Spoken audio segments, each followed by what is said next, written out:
Hello guys, உங்கள் எல்லாருக்கும் glow fishes தெரியும்னு நினைக்கிறேன். இந்த க்ளோ ஃபிஷ்ஷஸ் ரொம்ப ஈஸியாக கிடைக்கக்கூடியது. எல்லா அக்வேரியம் ஷாப்ஸ்லேயும் கிடைக்கும். இந்த க்ளோ ஃபிஷ்ஷஸ் பார்த்திங்கன்னா நேச்சுரலான ஃபிஷ் கிடையாது, இது ஒரு மேன்மேட் ஃபிஷ். ஸோ இந்த வீடியோவில் என்ன பார்க்க போகிறோம்னா, இந்த க்ளோ ஃபிஷ்ஷஸ் எப்படி உருவாக்கப்பட்டது, அப்புறம் அது எதுக்காக உருவாக்கப்பட்டது, இப்படி அந்த க்ளோ ஃபிஷ்ஷஸ் பற்றிய ஃபுல் ஹிஸ்ட்ரியை தான் இந்த வீடியோவில் நம்ம பார்க்க போகிறோம். ஒரு 25 இயர்ஸ்க்கு முன்னாடி அமெரிக்காவில் யார்க்டவுன் டெக்னாலஜிஸ் அப்படின்ற கம்பெனியில் சயின்டிஸ்ட் என்ன பண்ணாங்கன்னா, ஜெல்லி ஃபிஷ்ஷோட உடம்புல இருந்து ஜிஎஃப்பி அப்படின்னு சொல்லப்படுற ஒரு வகையான ப்ரோட்டீனை எக்ஸ்ட்ராக்ட் பண்ணி எடுத்தாங்க. ஜிஎஃப்பியோட ஃபுல் ஃபார்ம் என்னென்னா க்ரீன் ஃப்ளோரசன்ட் ப்ரோட்டீன்.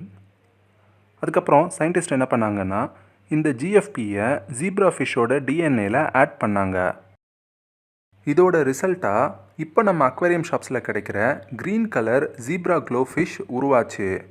ஸோ இந்த green colour zebra glow fish தான் ஃபஸ்ட்டு உருவான க்ளோ ஃபிஷ். இந்த ஃபிஷ்ஷுக்கு ஒரு தன்மை இருக்குது. அது என்னென்னா, இதை நீங்கள் எங்கேயாச்சும் தண்ணிக்குள்ளே போட்டிங்க அப்படின்னா, ஒருவேளை அந்த தண்ணி நல்லா குவாலிட்டியாக இருந்தது அப்படின்னா எந்த சேஞ்சஸும் இருக்காது. பட் ஒருவேளை அந்த தண்ணி கொஞ்சம் கண்டாமினேட்டடாக இருந்தது அப்படின்னா உடனே இந்த ஃபிஷ்ஷோட கலரில் சேஞ்சஸ் ஆகும். ஸோ அதுக்காக தான் இந்த க்ளோ ஃபிஷ்ஷை உருவாக்கியிருக்காங்க. அதாவது வாட்டரோட குவாலிட்டியை செக் பண்ணுறதுக்காக தான் இந்த க்ளோ ஃபிஷ்ஷஸை சயின்டிஸ்ட் உருவாக்குனாங்க. இந்த க்ளோ ஃபிஷ்ஷஸ் பார்க்குறதுக்கு ரொம்ப அழகாக இருந்ததுனால இதே மாதிரி ரெட் கலர், எல்லோ கலர்னு நிறைய டிஃப்ரெண்ட் கலரில் க்ளோ ஃபிஷ்ஷஸை உருவாக்குனாங்க. உருவாக்குனதுக்கப்புறமா ஃபிஷ் டேங்கில் வளர்க்குறதுக்காக இந்த க்ளோ ஃபிஷ்ஷஸை அக்வேரியம் ஷாப்ஸில் சேல் பண்ண ஆரம்பித்தாங்க. அதுக்கப்புறம் இதே மாதிரி டெட்ரா ஃபிஷ்ஷஸ்லேயும் க்ளோ ஃபிஷ்ஷஸை உருவாக்குனாங்க. அதுலேயும் நிறைய கலர்ஸில் உருவாக்குனாங்க. அதுக்கப்புறம் இப்போ நம்ம வச்சுருக்கோம் இல்லையா பீட்டா ஃபிஷ்ஷஸ், அதுலேயும் க்ளோ ஃபிஷ்ஷஸ் உருவாக்குனாங்க. அப்புறம் டைகர் பாப்ஸ் இருக்குது பாருங்கள், அதுலேயும் க்ளோ ஃபிஷ்ஷஸ் உருவாக்குனாங்க. அப்புறம் ரெயின்போ ஷார்க்ஸ் இருக்குது பார்த்தீங்களா, அதுலேயும் க்ளோ ஃபிஷ்ஷஸ் உருவாக்கியிருக்காங்க. இப்போதைக்கு இந்த க்ளோ ஃபிஷ்ஷஸ் பார்த்திங்கன்னா 6 டிஃப்ரெண்ட் கலர்ஸில் கிடைக்கிது. அது என்னென்னு பார்த்திங்கன்னா star fire red, moon rise pink, sunburst orange, electric green, cosmic blue, அப்புறம் கேலக்டிக் பர்பிள். இந்த 6 கலர்ஸில் க்ளோ ஃபிஷ்ஷஸ் இப்போ அவைலபிளாக இருக்குது. நம்ம ஊரில் ஜீப்ரா அப்புறம் டெட்ராவில் தான் மோஸ்ட்லி க்ளோ ஃபிஷ்ஷஸ் அவைலபிளாக இருக்குது. பட் ஆனால் ஃப்யூச்சரில் பீட்டா ஃபிஷ்ஷஸ்ஸு அப்புறம் ரெயின்போ ஷார்க்கு எல்லாமே வர்றதுக்கு வாய்ப்பு இருக்குது. நிறைய பேர் க்ளோ ஃபிஷ்ஷஸ்க்கு கலர் வர்றதுக்காக தண்ணியில் சாயம் கலக்கிறாங்க, அதுக்கப்புறம் சிரஞ்சு வச்சு கலரை இன்ஜெக்ட் பண்ணுறாங்க அப்படின்லாம் கதை கட்டி விடுறாங்க. அதெல்லாம் உண்மை கிடையாது. க்ளோ ஃபிஷ்ஷஸ் ஜெனட்டிக்கலாக இன்ஜினியரிங் பண்ணப்பட்டது.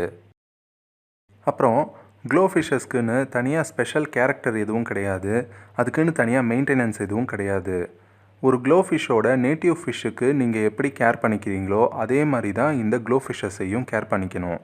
அதாவது நீங்கள் ஒரு வேளை ஜீப்ரா க்ளோ ஃபிஷ் வச்சுருக்கீங்க அப்படின்னா ஒரு நார்மல் ஜீப்ரா ஃபிஷ்ஷை எப்படி கேர் பண்ணுவீங்களோ அதே மாதிரி தான் ஜீப்ரா க்ளோ ஃபிஷ்ஷையும் கேர் பண்ணிக்கணும். அப்படி தான் நார்மல் டெட்ராவை எப்படி கேர் பண்ணுறீங்களோ அப்படி தான் டெட்ரா க்ளோ ஃபிஷ்ஷையும் கேர் பண்ணிக்கணும். அதாவது அதோட நேட்டிவ் ஃபிஷ்ஷோட கேரக்டர் எப்படியோ அப்படி தான் க்ளோ ஃபிஷ்ஷோட கேரக்டரும் இருக்கும். நம்ம ஊரில் பார்த்திங்கன்னா நிறைய ப்ரீடர்ஸ் இந்த க்ளோ ஃபிஷ்ஷஸை ப்ரீடிங் பண்ணிக்கிட்டு இருக்காங்க. பட் ஆனால் லீகலாக அந்த மாதிரி பண்ணக்கூடாது. ஏன்னா அமெரிக்காவில் இருக்கிற க்ளோ ஃபிஷ் எல்எல்சி அப்படின்ற கம்பெனி இந்த க்ளோ ஃபிஷ்ஷஸோட காப்பிரைட்டை வாங்கி வச்சுருக்காங்க. ஸோ நீங்கள் ஒரு வேளை ப்ரீடிங் பண்ணுறீங்க அப்படின்னா நீங்கள் கண்டிப்பாக அந்த கம்பெனிக்கிட்ட பெர்மிஷன் வாங்கிட்டு அதுக்கப்புறம் தான் ப்ரீடிங் பண்ணணும்.